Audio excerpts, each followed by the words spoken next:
Hi. I've gotten a lot of questions about tell us about your husband, tell us about your husband. I was married twice. I'm never going to talk about my first husband, my daughter's father. You know, I would marry him again and again for my daughter and my grandkids. But my second husband, he was a trip. He was 10 years younger than me, or 8, something like that. He was a steam fitter. I didn't meet him at steam fitters. Actually, I helped him get transferred into the steam fitters. He belonged to another union, Yonkers or something. Anyway, I met him through Jill. She said I was divorced and I was working. I had my daughter, and she goes to me, come on a double date. Brian has a friend. So after a couple of weeks, I said, okay. He never slept over because I had a daughter. I wasn't into that, So I didn't know anything about drinking. You know what I mean? I was really stupid, even though I was 38 or whatever, however old I was. And so anyway, we got married, blah, blah, blah. And I found out right away, about drinking and living with somebody that drinks. It's not good. Not good at all. Anyway, so we're married, what really finished it was in 2005. I turned 50, or 2002, and we went to Paris. Biggest mistake of my life. The most romantic city in the world. Well, that was the end for me. That was. I couldn't take anymore. I don't want to get into any specifics. But when we came home, I said, listen, I can't throw you out of here. I can ask you to leave. This is my mother's house. I can't leave. You have to leave. But I can't force you. It's a big enough house. I started to live in the basement. 2002.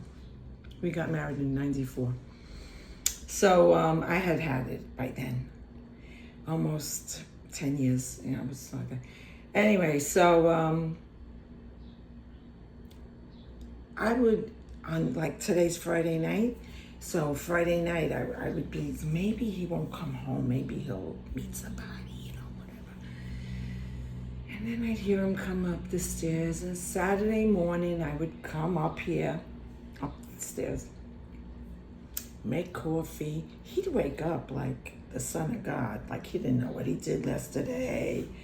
He was a nice guy, sober. You'll never meet a nicer guy sober, honest.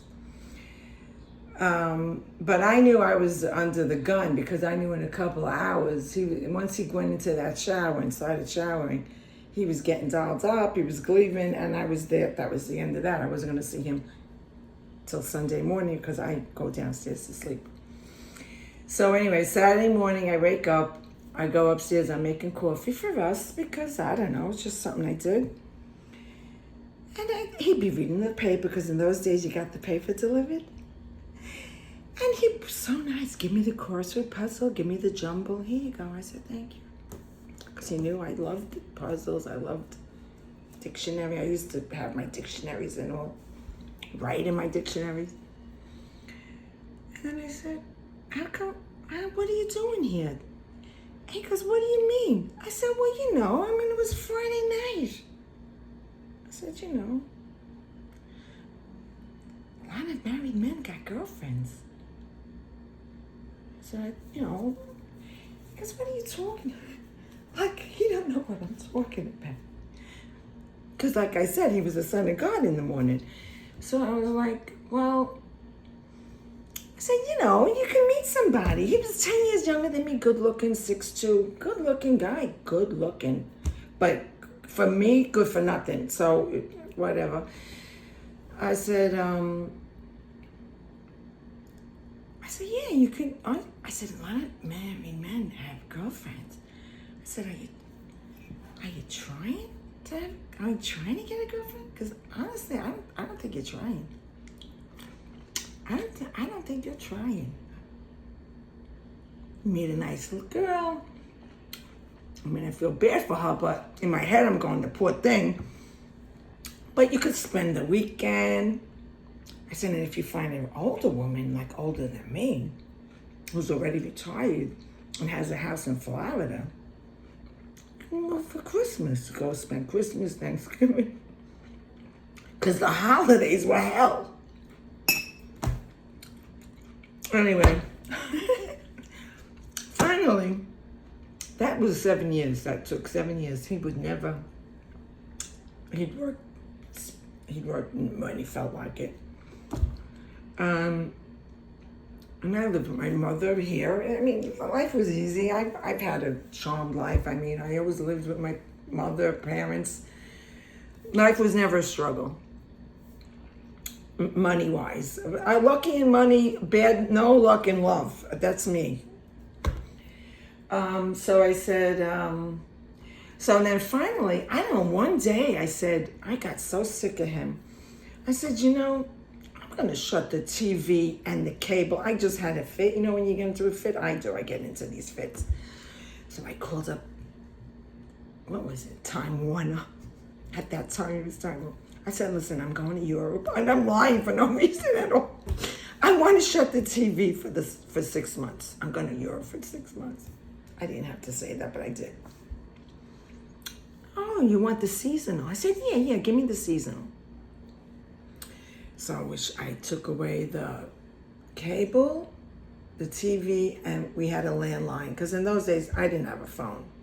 We didn't have a phone. So I came home from work the day after, and he's in the house waiting for me. He's usually never there. When I used to come home from work, he was gone. But I came from work, and I found him there. I said, what? I said, is everything all right? I said, is everything all right? He goes, yeah. He goes, you know, there's no TV, there's no... I said, oh, yeah, I shut it off. I said, I'm trying to save money. What do you mean? How am I supposed to get a job? I said, oh, now you're looking for a job?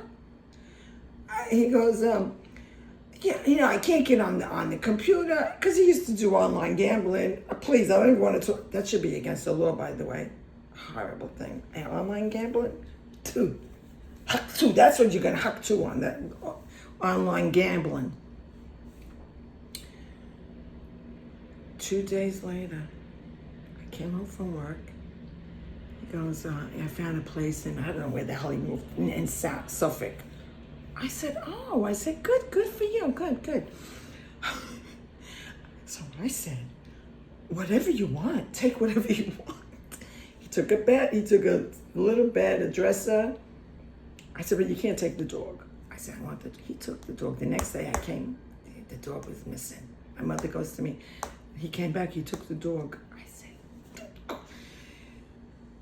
That Saturday, I was sitting on the stoop, because it was now July. I see his car pull up. He comes out with the dog. He goes, she really misses you. I said, all right, thank you. And I said, go ahead. I said, well, don't be hanging out here. I said, you have to go, and please don't ever come back. He goes, what if I want to see the dog? I said, no, get another dog. Just go. So anyway, he's doing well. He's in another state. He's doing very well, I hope. I wish him nothing but the best of luck. Like I said, when he was